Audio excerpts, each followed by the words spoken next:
Hola mis estimados estudiantes, bienvenidos a otra sesión más. Hoy vamos a ver la participación ciudadana y el proceso de toma de decisiones.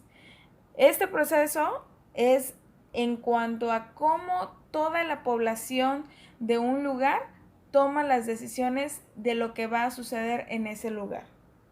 Y a eso se le llama participación ciudadana, como la ciudadanía, la gente, los habitantes de ese lugar participan en tomar decisiones. Primero hay que hablar de los tipos de gobierno, o más bien de los regímenes de gobierno, ya que no en todos los países es como aquí en México. Hay regímenes democráticos y regímenes que no son democráticos. Solamente en los regímenes democráticos es que puede haber una verdadera vivencia de los derechos humanos. Todos los derechos humanos se basan en tres derechos: el derecho a la vida, el derecho a la propiedad, lo que te permite tener trabajo, tener un dinero para sustentarte, y el derecho a la libertad. Luego entonces, en un régimen democrático hay libertad de expresión. ¿Por qué? Porque como todos gobernamos, entonces el gobierno es algo que nos incumbe a todos. Y todos podemos decir qué nos parece, qué no nos parece, en qué estamos de acuerdo, qué queremos cambiar del gobierno, qué podemos implementar, etc. Por eso hay libertad de expresión, libertad de expresarnos para mejorar al gobierno. También hay igualdad porque todas las personas, claro que conformen ciertos requisitos, por ejemplo, pues ser adultos, mayores de 18 años, podemos participar del gobierno, sin importar nuestra orientación sexual, nuestro sexo biológico, nuestra identidad de género, nuestra cultura, nuestro origen étnico, nuestro color de piel o cualquier otro factor. Todos podemos emitir nuestra opinión mediante esa libertad de expresión y todas las voces deben de ser escuchadas con igualdad. También hay pluralismo y tolerancia, sobre todo en países como México, donde la gente es muy diversa culturalmente, pero de por sí la gente, aunque sea de una misma cultura, es muy diferente en cuanto a su manera de pensar. Posiblemente haya gente más conservadora y gente más liberal. Entonces, si yo soy una persona conservadora, pero la mayoría de la gente tiene un pensamiento y está proponiendo leyes liberales que le conviene a la mayoría, no en un sentido egoísta de conveniencia, sino en un sentido de que le conviene para su libre desarrollo, pues aunque yo no esté de acuerdo, como es lo que la mayoría quiere y le conviene para su bien, y en esté de acuerdo, tengo que tolerar esa ley o esa forma de gobernar o esa estrategia que se está implementando en el gobierno. A eso se le llama pluralismo, a que somos diferentes, pensamos diferentes, y tolerancia, de que aunque yo no esté de acuerdo, tengo que tolerar eso que se está planteando porque es lo que la mayoría está de acuerdo. Los regímenes autoritarios, ahí es un solo gobierno, un solo partido político el que gobierna a toda la nación. Como es un solo partido político, busca el apoyo de las masas de gente, es decir, de las mayorías, para que parezca legítimo, o sea, que parezca que es ese mismo apoyo de la gente el que ha llevado a ese partido al poder, cuando en realidad no es así. Muchas veces lo que hacen los gobiernos autoritarios es que ese partido político se encarga de eliminar a la oposición, es decir, de anular a los otros partidos políticos. Muchas veces mediante la violencia. Y siempre busca pues el apoyo de las masas, el apoyo de la mayoría de las personas, para que parezca que todos están contentos con que ese gobierno nada más esté en el poder y todo el poder lo tienen ese grupo de personas que pertenecen a ese partido político. ¿Cómo hacen esto? Mediante el control de los medios de comunicación, ya que saben que con los medios de comunicación pues llegan justamente a las masas y pueden estarles siempre vendiendo ideas, vendiendo la mentalidad de que ellos son los mejores y de que a todos les conviene de que ese partido político esté en el gobierno porque así le va a ir bien a todos. Entonces, mucho trabajo de convencimiento, mucho, como decimos aquí en México, coco wash, que le hacen al pueblo mediante los medios de comunicación, y por eso solamente ellos tienen que controlarlo. Obviamente, cuando hay control de medios de comunicación, pues no hay libertad de expresión. Tampoco hay pluralismo. ¿Por qué? Porque solamente un partido político gobierna. Entonces, ahí no hay pluralismo, ya que no hay diferencias. Todo lo que vas a decidir ese gobierno pues va a ser igual, porque todos pertenecen a la misma idea, al mismo partido político. Y ya los regímenes totalitarios van más allá de los autoritarios. En un régimen totalitario ya no es un partido político, sino es una sola persona en la que recae todo el poder. Entonces es un poder unilateral. Esto quiere decir que solamente el que gobierna, por ejemplo un rey, un dictador, solamente él decide, piensa y dice qué se va a hacer en ese país. Y exige de todos los demás una obediencia absoluta. Ya se le deja de ver al ciudadano como individuo, como conciudadano, y más bien se le ve como un súbdito, como alguien que debe una obediencia absoluta, y si alguien no lo hace así, muchas veces pues se le reprime con la violencia. En el caso de los Estados Unidos mexicanos, es decir, de nuestro país, mejor conocido como México, pues la división de los poderes se divide de esta manera. El poder ejecutivo, quien se encarga de administrar el Estado y de hacer cumplir las leyes.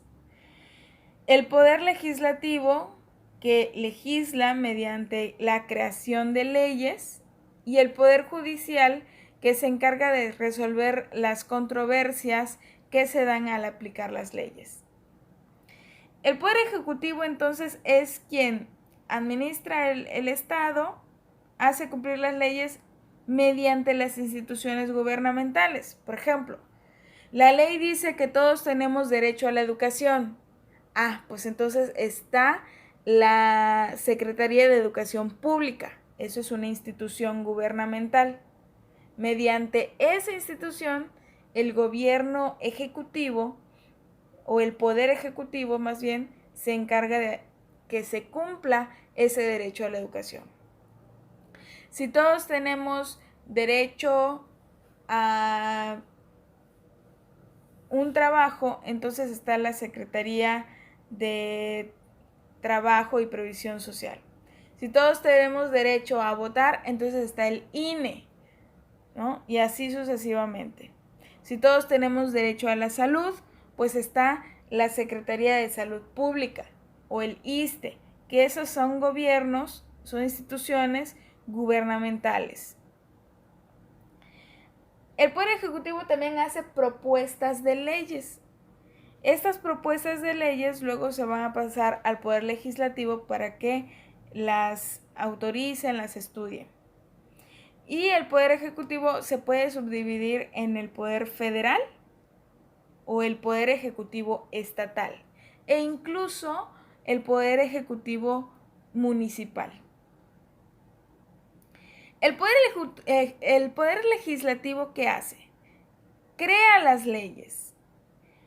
Muchas son las que el Poder Ejecutivo le sugiere, pero entonces el Poder Legislativo pues se encarga de analizarlas y también crean desde cero algunas leyes y las aprueban. También son ellos quienes autorizan los presupuestos tanto para el Poder Ejecutivo Federal como para el Poder Ejecutivo Estatal. Y pues concretamente son la Cámara de Diputados y la Cámara de Senadores. El Poder Judicial como ya lo había dicho, pues resuelve las controversias que se dan al aplicar las leyes. Por ejemplo, si tú alguna vez sientes que lo que te está pasando es injusto, puedes acudir con estas personas, o más bien a este poder, y este poder se encarga de darte una solución, si decirte si lo que estás haciendo es justo o no, o si lo que te están haciendo es justo o no. Lo representan la Suprema Corte de Justicia de la Nación, los tribunales y los juzgados. Y en las personas, esto a cuanto a instituciones, y en cuanto a personas, pues son los ministros, los magistrados y los jueces. En persona, ¿quiénes son estos sujetos? El presidente Andrés Manuel López Obrador sería, pues, el representante del Poder Ejecutivo Federal. Él se encarga de hacer cumplir la ley y también se encarga de vigilar que las leyes se cumplan mediante las instituciones que tiene a su cargo, como la SEP, por ejemplo. El gobernador Mauricio Vila Dosal es el representante del Poder Ejecutivo Estatal y él también se encarga de hacer cumplir la ley aquí en el estado y tiene a su cargo las instituciones para poder hacerlo. Por ejemplo, la CGI, que es la Secretaría de Educación, pero del estado de Yucatán. Esta diputada, Lili Telles, es la que recientemente se peleó con el doctor Gatell y pues pensé que quizá la reconocerían. Alguien que posiblemente también reconozcan es el diputado Sergio Mayer, que es un actor y también de esto trabaja. Ellos son unos ejemplos del Poder Legislativo Federal, ya que ambos son diputados federales.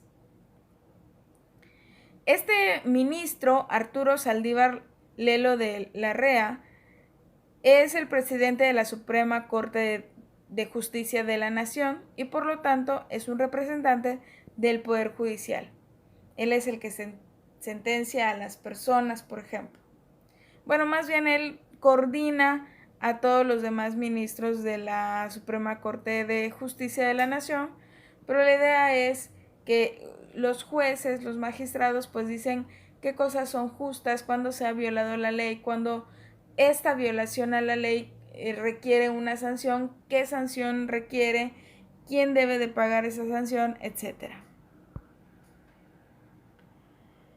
En México tenemos un gobierno representativo, es decir, nosotros contratamos a gente que vaya a la Cámara de Diputados, que vaya a la Cámara de Senadores, que vaya a ser presidente, que sea gobernador o que sea presidente municipal y que nos represente, o sea, guarde nuestros derechos, tome decisiones que nos convenga a nosotros y que vele por propiciar estas condiciones óptimas para la vida. Por eso es representativo, es decir, ustedes no van a la Cámara de Diputados y de Senadores, aunque posiblemente ya sean mayores de edad, a discutir cuánto va a ser el salario mínimo, en qué se debe de gastar el dinero. No lo hacen. Tienen a alguien ahí que les representa y que discute por ustedes cuánto se debe gastar en salud, qué clínicas se deben de hacer, qué leyes se deben de hacer y muchísimas cosas que nos afectan a todos. ¿Cómo hacemos esto? Bueno, nosotros participamos en el gobierno mediante el voto. Cuando ustedes tienen 18 años y hay elecciones y tienen su identificación oficial, pueden emitir su voto para elegir a qué persona quieren que les represente en el poder ejecutivo, en el poder legislativo, tanto estatal como federal. Pero también podemos ser candidatos, o sea, nos podemos postular para ser nosotros los representantes de nuestra comunidad en la Cámara de Diputados, tanto estatal como federal, en la Cámara de Senadores, siendo presidente municipal, siendo gobernador, siendo presidente de la República, etc. Tarea. Como les mencioné en los criterios de evaluación del segundo parcial, la tarea para este tema es una reflexión sobre la participación ciudadana y el proceso de toma de decisiones. O sea, ya vimos en este tema que la participación ciudadana en México es mediante el voto. También podemos hacer algunas otras cosas como por ejemplo pedir información. Y hay incluso una institución que se encarga de eso. Pero por excelencia, la manera que tenemos de participar es mediante el voto. Ustedes tienen que hacer una reflexión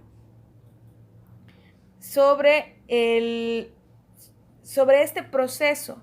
¿Creen ustedes que el proceso de votar es claro? ¿Creen que está bien la manera en que votamos? ¿Creen que lo que emitimos en las urnas de votaciones se respeta? Es decir, ¿creen que no hay fraude electoral? ¿Creen que está bien participar de esta manera? Y todo lo que ustedes quieran opinar sobre la participación ciudadana y este proceso de toma de decisiones. Posiblemente estamos viviendo realmente en una democracia, es decir, donde la mayoría es la que gobierna, o se trata de una farsa y solamente unos cuantos son los que gobiernan. ¿Qué opinan ustedes? Esa es la tarea. La reflexión debe de ser de al menos de 2 cuartillas, media cuartilla para introducción, una cuartilla de desarrollo y media cuartilla de conclusión. En Arial 12. Muy bien, chicos, espero que haya quedado claro. Nos vemos en la próxima sesión.